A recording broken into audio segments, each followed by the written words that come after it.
Hello, world and universe. Welcome to the Trevor Donald Experience. Manifest your truth. And if you're new to the channel, please hit that like and subscribe button. And for my continued followers, I want to say thank you. And I have an opinion-based video channel where I bring up interesting storylines and things that are taking place in our country and sometimes our world. And if you are interested in supporting, I do have a Cash App at $Trevor Donald 20. That's $TREVOR DONALD, the number 20.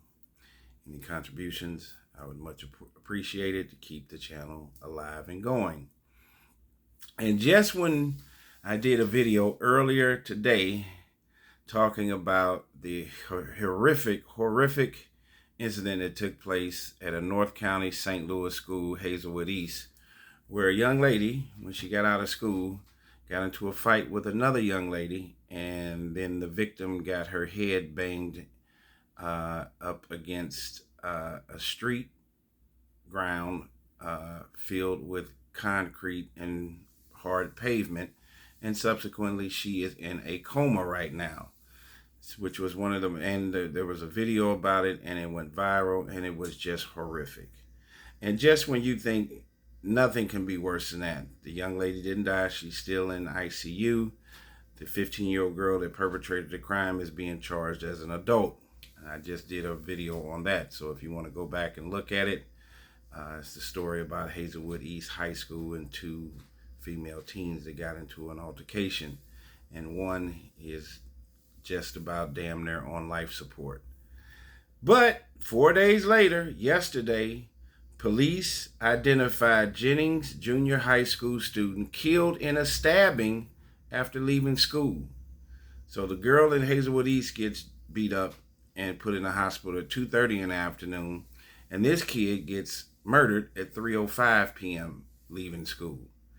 Here it goes. And both of these are in St. Louis County, not the city, where everybody thinks all of these urban cities are so bad. Crime, the opioid crisis, drugs, gun violence does not have a zip code. St. Louis County Police identified the Jennings teen who was stabbed and killed on Tuesday as 14-year-old Justin Brooks. Investigators say the victim was a student at Johnson Jennings Junior High School in the 8800 block of Cousins Avenue in Jennings and was walking home at the time. The stabbing happened around 3:05 p.m. around the corner from the school on Horde Avenue. This is a junior high student, not even high school.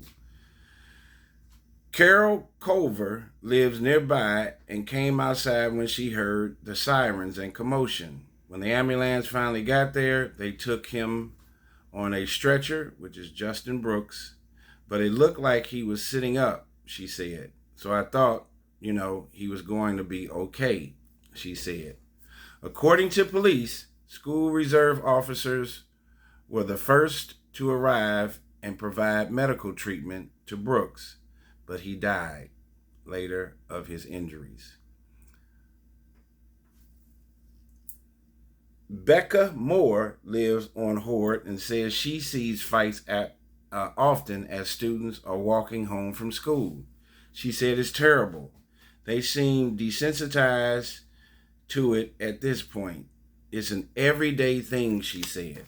An everyday thing. Carlos Jones has a child that attends the junior high school and another that attends Jennings High School. He said it's pitiful. We got to get a better grip on our kids, he said. The school district brought in grief counselors and extra officers patrolled the area in case of retaliation. Dr. Paula Knight is the superintendent of the Jennings School District. She says sometimes the community spills over into the schools, and we do our best to ensure that we keep it separate, keeping the children safe at all times. But it is a tough time. But we are in tough times right now, she said. Dr. Marty Casey, the founder and trauma coach for Ungun for the Ungun Institute says this violence is likely tied to trauma. This is an issue of violence that continues to perpetuate itself. We have right now an epidemic of violence in our society, Casey said. 100 students fighting. 100 students fighting. It probably only started with 2. But because trauma is transferable, 98 other students were involved in it. 100 students. Residents living near the crime scene said there were as many as 100 students in the area at the time of the stabbing.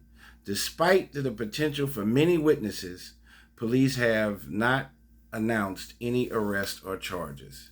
Now, where do we go with this story?